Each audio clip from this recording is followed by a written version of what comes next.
So some of you guys might know, but some of you don't. The pit bike had a little bit of mishap. Don't say that. Cliff got on that thing still like this. I saw that.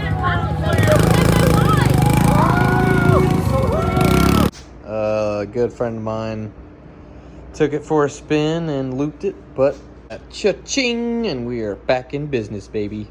And hopefully we'll get her right as rain. She'll be back in actions.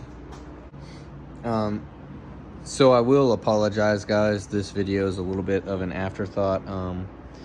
The piece broke, and I went ahead and took it off to kind of see how involved it was. I also had to double check my subframe.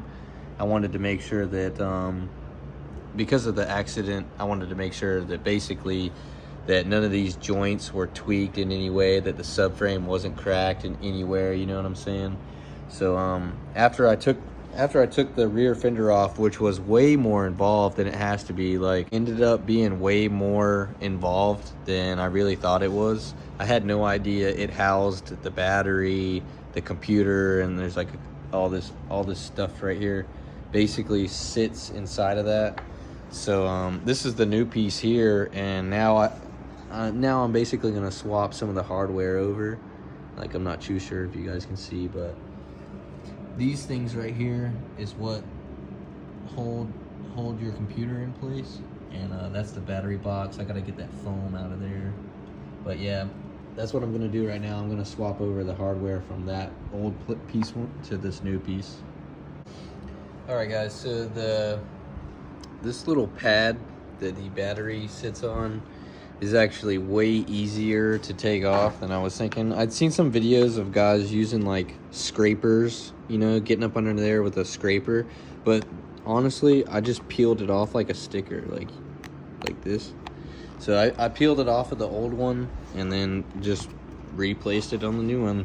I mean, that was actually a lot simpler than I thought. And I will let you guys know that I was really worried about the rivets on the bottom of this thing. I can see it's I was really worried about how I was gonna get those off of there and onto the new one. I'll keep you guys updated though. 2 days later, I wound up using a grinder and a cutting wheel to cut off the rivets.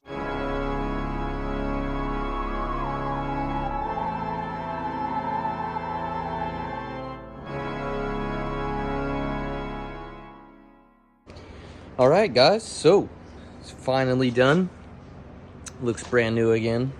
Thanks to Acerbies for having these in stock. It was actually Cycle Gear was the website that I chose to buy it through, and they shipped it to me, I think within, 5 business days or so. I'm really glad we could get it back on. It looks great. I would give it a 10 out of 10 on fitment. The only question to Kawasaki is why have a rear fender that is so involved?